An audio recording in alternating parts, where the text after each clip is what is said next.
ফারহানা একজন ধর্মভীরু সুশীল গৃহবধূ। স্বামীর সংসার বাঁচাতে সে চাকরির খোঁজে যায় কল সেন্টারে। ভেবেছিল এটা তার পরিবারের ভাগ্য বদলে দেবে, কিন্তু ভাগ্যই যে তার সঙ্গে এমন নির্মম খেলা খেলবে তা সে স্বপ্নেও ভাবেনি। কল সেন্টারের চাকরির আড়ালে লুকিয়েছিল এক ভয়ঙ্কর চক্রান্ত, যেখানে ইজ্জতি হয়ে ওঠে টাকার বিনিময়ের হাতিয়ার। এই গল্পে আপনি বুঝতে পারবেন চাপের কাছে একজন মানুষ কিভাবে নিজেকে হারিয়ে ফেলে। তো চলুন বেশি কথা না বলে সরাসরি মুভিতে যাই।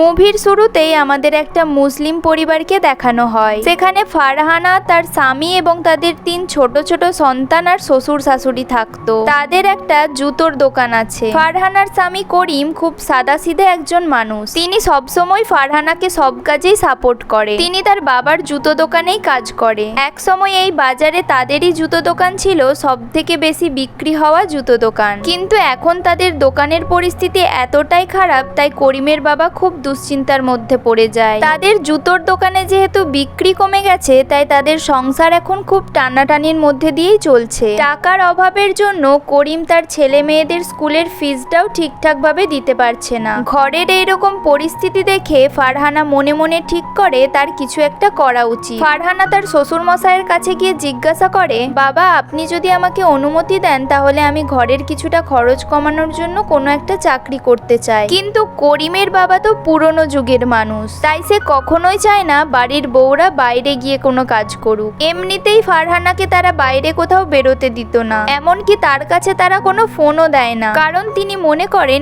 এই মোবাইলই হয়তো ঘরের বউকে নষ্ট করে দেয়। কিছুদিন পর করিম ফারহানার এক বান্ধবীর বিয়েতে ফারহানাকে নিয়ে যায়। ফারহানা মুসলিম হলেও তার বান্ধবী ছিল খ্রিস্টান ধর্মের, কিন্তু তাদের মধ্যে এই ধর্মের কারণে কোনো সমস্যা হয়নি। তারা ছোটবেলা থেকেই দুজন দুজনের অনেক ভালো বন্ধু ছিল। বিয়ে বাড়িতে গিয়ে ফারহানার সাথে তার আরেক বান্ধবী নায়ার সাথে দেখা হয়। তার সেই বান্ধবীটি তাকে একটা কোম্পানির কার্ড দিয়ে বলে, তুই তো লেখাপড়ায় ভালো ছিলি, তুই যদি কোনো জব করতে চাস তাহলে আমাদের এই কোম্পানিতে ইন্টারভিউ দিতে আসি। ফারহানা আর করিম যখন বাড়ি ফিরছিল তখন ফারহানা করিমকে কার্ডটা দিয়ে বলে, আমি এখানে ইন্টারভিউ দিতে যেতে চাই। করিম যেহেতু ফারহানার সব কাজেই তাকে সাপোর্ট করত, তাই তাকে পরের দিন সময় মতো সেই কোম্পানিতে ইন্টারভিউ দিতে নিয়ে যায়। সেই ইন্টারভিউয়ে সে সিলেক্ট হয়। করিম মনে মনে না চাইলেও পরে ভাবে ফারহানা এই জবটা করলে সংসারে কিছুটা হলেও তাদের আর্থিক সমস্যা দূর হবে, কিন্তু তাদের বাড়ির কেউই চায় না যে সে কোনো জব করুক। তারা সবাই চায় যে ঘরের বউ যেন ঘরেই থাকে। কিন্তু করিমের কথায় তার মা বাবা আর তাকে কিছু বলে না। তারপর ফারহানা প্রথমবারের মতো অফিসে আসে। আজকে যেহেতু তার প্রথম দিন, তাই সে বুঝতে পারে না মানুষের সাথে ফ্রেন্ডলি কিভাবে কথা বলতে হয়, কারণ সে বিয়ের পর থেকে ঘরের মধ্যে থেকেই শুধুমাত্র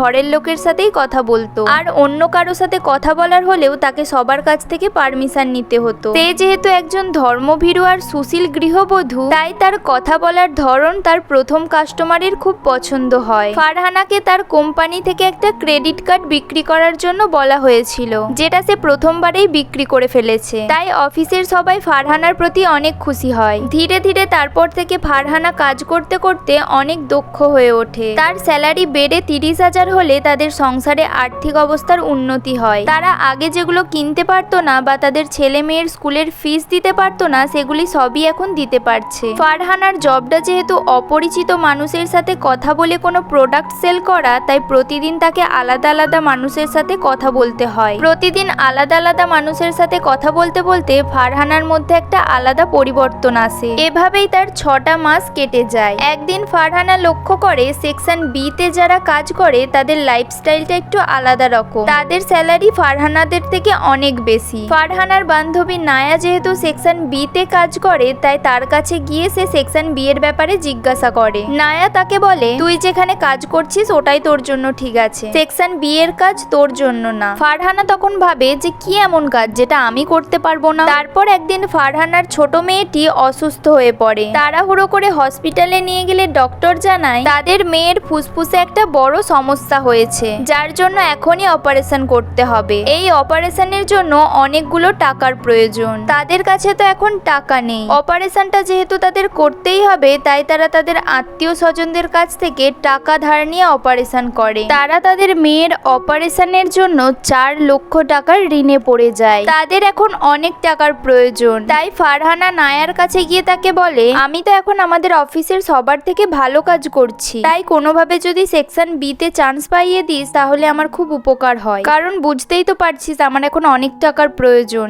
নায়া তার কষ্টের কথা শুনে কোনো উপায় না পেয়ে তার বসের সাথে কথা বলে। বস যখন দেখে ফারহানা খুব ভালো কাজ করছে, তাই তাকে সেকশন বি তে জয়েন করে। তারপর সেই দিনই নায়া ফারহানাকে সেকশন বি তে নিয়ে গিয়ে সেই কাজের সম্বন্ধে বোঝাতে থাকে। সে বলে, এই কাজটা তোর আগের কাজের মতো নয়। আগে যেমন তুই কারো সাথে ফোনে কথা বলে প্রোডাক্ট সেল করতি, এটা সেই রকম না। এখানে তোকে পৃথিবীর যে কোনো প্রান্ত থেকে যে কোনো ছেলে ফোন করবে, আর তোর কাজ তাদের সাথে কথা বলে তাদেরকে আনন্দ দেওয়া। এটা একটা অনলাইন কল সার্ভিস, আর তুই তোর কাস্টমারকে কলে যতক্ষণ ধরে রাখতে পারবি তোর স্যালারি তত বেশি বাড়বে। কিন্তু এখানে আরেকটি নিয়ম আছে, কাস্টমার যেই হোক না কেন তাকে নিজের আসল নাম বা পার্সোনাল কোনো কিছুই শেয়ার করা যাবে না। এখানে প্রত্যেকটা এমপ্লয়ি কার সাথে কি কথা বলছে সেটা বিবেক নামের একটি ছেলে সবসময় কল রেকর্ড শুনতে থাকে। নায়া ফারহানাকে সবকিছু বুঝিয়ে দিয়ে একটা কাস্টমারের কল ধরিয়ে দেয়। ফারহানা প্রথমে বেশ ভালোই কথা বলছিল, কিন্তু কিছুক্ষণ পর কাস্টমার ফারহানার সাথে এমন কথা বলতে শুরু করে যেগুলো ফারহানা তো আশাই করেনি। কাস্টমারটা ফারহানার সাথে অশ্লীলভাবে কথা বলতে শুরু করে, ফারহানার বডি পার্টসের উদ্দেশ্য করে কিছু কথা বলে এবং আরো এমন কথা বলে যেগুলো শুনে ফারহানার বমি পেয়ে যায়। ফারহানা এবার বুঝতে পারে নায়া কেন প্রথমে তাকে বলেছিল তার জন্য এই কাজটা নয়, কিন্তু এখন তো তার কিছুই করার নেই। সে তো কোনোভাবে আগের চাকরিটা আর ফিরে পাবে না, আর তাদের মাথার উপরে এখন অনেক টাকার ঋণ। যাই হোক করে তাকে এখন এই জবটা করতেই হবে। ফারহানা অফিস থেকে বাড়িতে এলে করিম তার মুখ দেখে বুঝতে পারে তার নিশ্চয়ই কিছু একটা হয়েছে। করিম তাকে জিজ্ঞাসা করলে ফারহানা পুরোটা না বললেও তাকে বলে, আজকে অফিসে একটা কাস্টমার আমার সাথে খুব খারাপভাবে কথা বলেছে। করিম বলে, এটা নিয়ে মন খারাপ করো না, পৃথিবীতে বিভিন্ন মানুষ বিভিন্ন রকম হয়। করিম মনে করেছে কোনো প্রোডাক্ট সেল করতে গিয়ে হয়তো কাস্টমার তার সাথে প্রোডাক্টের দাম দর করতে গিয়ে কোনো খারাপ কথা বলেছে, কিন্তু করিম তো এটা জানে না যে ফারহানা কিরকম জঘন্য কথাবার্তার সম্মুখীন হয়েছে। ফারহানাও আর কোনো কিছুই সেই ব্যাপারে বলে না, কারণ সে জানে এইসব জানালে তাকে তাদের বাড়ি থেকে আর কাজটা করতে দেবে না। পরের দিন অফিসে গিয়ে ফারহানা নায়াকে আগের দিনের কথাগুলো বললে নায়া বলে, তোর ভাগ্যটাই খারাপ যে তোর এইরকম প্রথমেই একটা কল এসেছে, কিন্তু এটাও ঠিক এখানে 90% মানুষ অশ্লীল কথাবার্তা বলার জন্যই কল করে, কিন্তু তার মধ্যেও অনেকে ভালোভাবেও কথা বলে। ফারহানাকে যেহেতু কাজটা করতেই হবে তাই সবকিছুকে মানিয়ে নিয়ে সে কাজে মন দেয়। ফারহানা এখন ছেলেদের সাথে কথা বলতে বলতে তাদের সাথে নিজেকে মানিয়ে নিয়েছে। এভাবেই অনেকগুলো দিন কেটে যায়। একদিন ফারহানার কাছে একটা কল আসে। সেই লোকটি তার সাথে কোনো অশ্লীল কথাবার্তা বলে না, বরং তাকে সম্মান দিয়ে কথা বলে। এমন একটা কাস্টমার পেয়ে ফারহানা তো খুব খুশিতে কথা বলতে থাকে। যেহেতু তাদের অফিসের নিয়ম অনুযায়ী নিজের পার্সোনাল কোনো কিছু কাউকে শেয়ার করা যাবে না, তাই ফারহানা লোকটিকে তার নকল নাম জানায় ঈশা, আর এই কাস্টমারের নাম হলো আকাশ।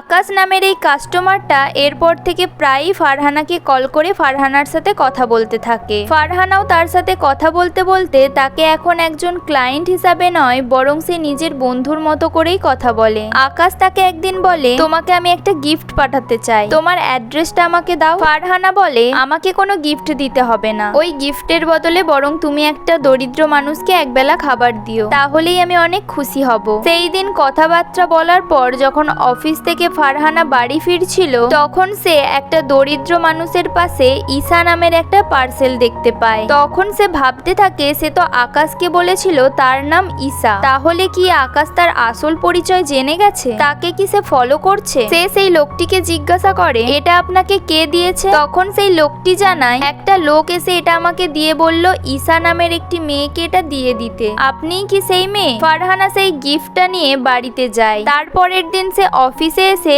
আকাশের ফোনের অপেক্ষা করতে থাকে, কিন্তু দেখতে দেখতে 4টে দিন কেটে যায়, কিন্তু আকাশের আর ফোন আসে না। ফারহানারও আকাশের সাথে কথা বলতে বলতে এমনই হয়ে গেছে যে আকাশ ফোন না করায় সে বিরক্ত হয়ে অন্য কাস্টমারেরও কল ধরে না। অফিস শেষে ফারহানা তার সোফিয়া নামের একটা কলিগের সাথে একটা ফোনের দোকানে যায়। সেখানে গিয়ে ফারহানা তাদের বাড়ির সবাইকে না জানিয়েই একটা ফোন কেনে। সোফিয়াকে ফারহানা তার আধার কার্ডটা দিয়ে বলে, তুমি আমাকে একটা সিম কার্ড তুলে দিও তো, কারণ ওইসব বিষয়ে তো আমি তেমন কিছু জানি না। এরপর সিন কাট হয়ে চলে আসে 10 দিন পর। 10টা দিন পর আকাশ তাকে কল করে। ফারহানা কলটা রিসিভ করে রেগে বলে, কোথায় ছিলেন এতদিন? আকাশ বলে, আমার ফোনটা হারিয়ে গিয়েছিল তাই কল করতে পারিনি। ফারহানার আকাশের সাথে এতদিন কথা বলতে বলতে এমনই একটা ফিলিংস এসে গিয়েছিল যে সে কোনো কিছু চিন্তা না করেই তাকে বলে, আমি আপনার সাথে দেখা করতে চাই। আকাশ বলে, ঠিক আছে, তাহলে 5 দিন পরে ঈদের দিনে আমরা দেখা করব। কোথায় দেখা করব সেটা আমি তোমায় পরে জানিয়ে দেব। কিন্তু তাদের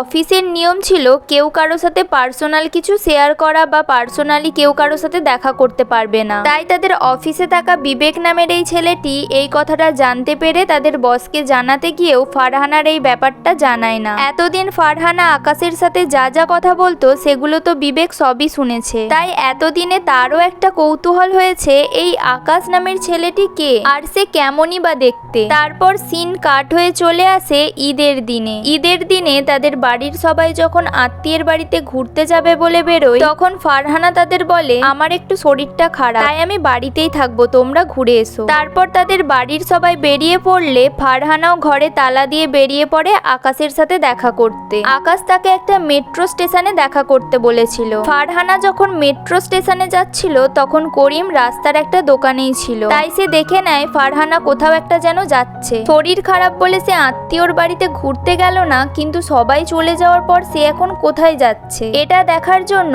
করিম তার পেছনে পেছনে আসে। অন্যদিকে ফারহানার অফিসের সেই বিবেক নামের ছেলেটিও আসে, কারণ সেও আকাশ নামের ছেলেটিকে দেখতে চেয়েছিল। ফারহানা যখন আকাশের জন্য বসে বসে অপেক্ষা করছিল তখনই তার ফোনে নায়ার কল আসে। নায়া জানায় সোফিয়া নামের তাদের সেই কলিগ মার্ডার হয়েছে। সোফিয়া এতদিন একজনের সাথে কথা বলতো। তাদের অফিসে কথা বলতে বলতে এমনই হয়ে গিয়েছিল যে তারা পার্সোনালি দেখাও করত। সোফিয়া সেই লোকটার সাথে দেখা করতে গেলে সেই লোকটি তার আরো কয়েকটা বন্ধুকে এনে সবাই মিলে তাকে ভোগ করে এবং তারা সবাই মিলে ভোগ করার পর সেখানেই তাকে মার্ডার করে পালিয়ে যায়। নায়ার কথাটা শুনে ফারহানাও ভাবতে থাকে সেও তো এইরকম অপরিচিত একটা মানুষের সাথে দেখা করতে এসেছে। এই ঘটনাটা শোনার পর সে খুব ভয় পেয়ে যায়। তাই সে ভয়ে সেখান থেকে বাড়ি চলে আসে। সেই দিন রাতে ফারহানার বাড়িতে পুলিশ আসে। পুলিশ এসে ফারহানাকে বলে সোফিয়ার মার্ডার হয়েছে আর তার পার্স থেকে তোমার আধার কার্ডটা পাওয়া গেছে। ফারহানা পুলিশকে জানায়, আমার আধার কার্ডটা অনেকদিন আগে সোফিয়াকে দিয়েছিলাম একটা সিম কার্ড তুলে দেওয়ার জন্য। পুলিশ তাকে জিজ্ঞাসাবাদ করে চলে যায়। এই ঘটনাটা ঘটার পর তাদের বাড়ির সবাই জেনে যায় যে সে তার কাছে লুকিয়ে একটা ফোন রেখে দিয়েছিল এতদিন, আর আজকে সে কারো সাথে একটা দেখা করতে গিয়েছিল। ফারহানার শ্বশুর তো খুবই রেগে যায়, তার মুখে থুতু ফেলে, অকথ্য ভাষায় গালিগালাজ করে, আরো অনেক রকম কথা শোনায়। ফারহানা ঠিক করে এবার সে জবটা ছেড়ে দেবে। তাই পরের দিন তার বান্ধবীকে ফোন করে জবটা ছাড়ার কথা বললে করিম তাকে বলে, তোমার কিছুদিন পরে জবটা ছাড়া উচিত। এখন যদি তুমি হঠাৎই জবটা ছেড়ে দাও তাহলে পুলিশ তোমাকে সন্দেহ করবে, আর এই জবটা করলে আমাদের ঋণটাও শোধ হয়ে যাবে। তোমাকে আমি অনেক বিশ্বাস করি, আশা করি তুমি আমার বিশ্বাসটা কখনোই ভাঙবে না। পরের দিন করিম নিজে তাকে অফিসে দিয়ে আসে। সোফিয়ার এই ঘটনাটা ঘটার পর ফারহানার মনে একটা ভয় ঢুকে গেছে। অফিসে যাওয়ার পর আকাশ তাকে কল করলে সে আর আগের মতো তার সাথে কথা বলে না, বরং তাকে একটু এড়িয়েই চলছিল। আকাশ তাকে বলে, সেদিন তুমি কই দেখা করতে এলে না তো? ফারহানা তখন রেগে গিয়ে বলে, সামনে থেকে আমরা কখনোই দেখা করতে পারবো না, আর তুমি আমাকে দ্বিতীয়বার আর কখনো ফোনও করবে না। নায়া তার এইরকম ব্যবহার দেখে তাকে বলে, এইরকম রুডলি কারো সাথে কথা বলিস না, ও শুধুই তোর একজন কাস্টমার। পরের বার যখন ফোন করবে তখন নর্মাল ভাবে ভালোভাবেই কথা বলবি। কিছুদিন পর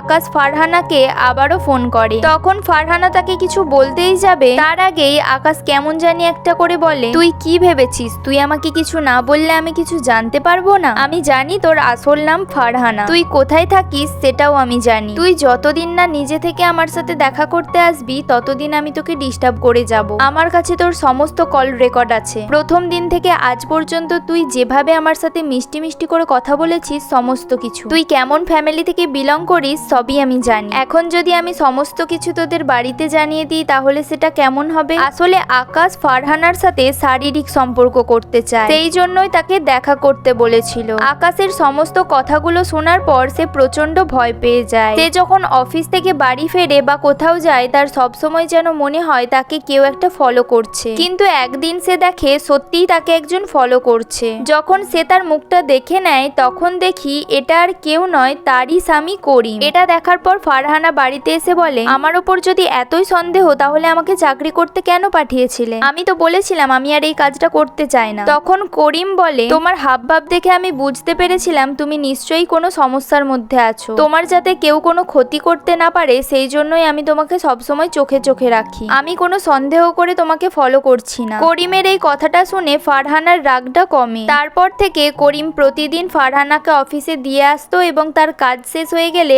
আবারও সে বাড়িতে নিয়ে আসতো। ফারহানার অফিসের সেই বিবেক নামের ছেলেটি যেহেতু তাদের প্রথম থেকে এখন পর্যন্ত সমস্ত কথাই শুনেছে, তাই সে ফারহানার ব্যাপারটা বুঝতে পেরে আকাশের নাম্বারটা ব্লক করে দেয় এবং ফারহানাকে একটা নতুন কম্পিউটারে বসায় কাজের জন্য। এর ফলে আকাশ ফারহানার সাথে কোনোভাবেই যোগাযোগ করতে পারে না। একদিন করিম যখন ফারহানাকে অফিসে দিয়ে বাড়ি ফিরছিল তখন আমরা দেখি তাকে পেছন থেকে একটা গাড়ি এসে ধাক্কা দেয়। তারপরেই করিমের ফোন থেকে ফারহানার ফোনে ফোন আসে, কিন্তু কলটা করিম নয়, করেছে আকাশ। আকাশ বলে, তুই কি ভেবেছিস এত সহজে আমি তোর পিছু ছেড়ে দেব? তোর হাজবেন্ডকে যা শাস্তি দেওয়ার তাই দিয়েছি। এরপরেও যদি তুই নিজে থেকে আমার সাথে দেখা করে শারীরিক সম্পর্ক না করিস তাহলে ভবিষ্যতে আরো অনেক কিছু হতে পারে। ফারহানা তো এখন কি করবে সেটা বুঝতে পারছে না। সে যদি পুলিশে কমপ্লেন করে তাহলে তাদের বাড়ির সবাই এই বিষয়ে জেনে যাবে, এমনকি তাদের পাড়াতেও তাদের বাড়ির ব্যাপারে একটা খারাপ চিন্তা ভাবনা তৈরি হবে। ইদানিং আকাশ তাকে এত বেশি ব্ল্যাকমেল করা শুরু করেছে, সে কি করবে বুঝতে পারছে না। ফারহানার যেহেতু আর কিছুই করার নেই তাই সে বাধ্য হয়ে আকাশের কাছে যায়। এই লোকটিই হলো